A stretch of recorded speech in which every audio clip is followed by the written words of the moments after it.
Keenya jedhamaa sarartee waaqayyoos waddaaf natti maal siif godhee meerraa jedhan saba waaqayyoo dubbatu. Maqaan koo Buqqee Sanbinaa kanan irraa dhufe immoo godina Shawaa Lixaanaa Jalduurraa dhufe carraa barumsaa faana dhufe ani oolmaa waaqayyo waldaa kanatti naa godhe baay'eedha garuu isa keessaa waan xiqqoo dhugaa ba'a innis immoo na dhukkubee kokkee koo kanatti alarjikii na ta'ee ture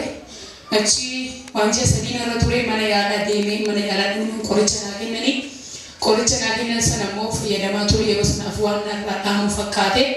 achi booda dhiisnaa suruma sayyuu isa caala bobba'ee natti ka'ee achumaan anas waldaa dhufee akka boona irratti naa kadhateen akkuma keentu qinaan jedhanii achumaan harka boontu qe adeemsuma adeemsa keessa dhaamaa ture garuu waan torbee tokko narra hin turre suruma sanarraa badee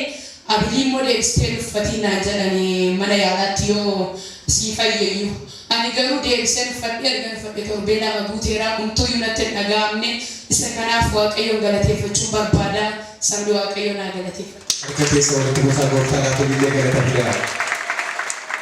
Gabaatiin kun lammaffaanis immoo qintaalotiin na qabeechi na dhukkuba ture baay'ees narra ture ji'a tokko na dhukkubee garuu gaafa dhumaa kilaasii taa'uu dadhabee baay'ee natti cimee nama tokkottuu hin himne bakka hiriyootuma koo warra wajjin galuttuu hin himne ture garuu gaafa sana baay'ee narra darbee maatiin koos fageenya irra jiru taasirinnaa bilbileen ittiin gaafan itti immoo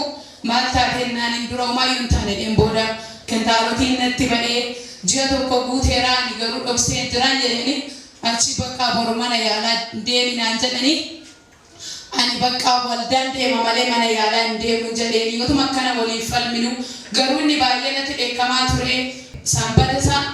waldaan dhufee bishaan qabadhee ol seenee bishaan kanarratti araara sii waamedha yeroo bishaan kun itti bu'u madaan kun aagogu jedhanii sagalee irratti naa baasanii ani garuu galeen akkuma isaan naan jedhan nan godhe madichi ammas torbee tokko narra hin turre suruma isaayyuu hin badee isa kanaafis waaqayyoon galateeffannaa.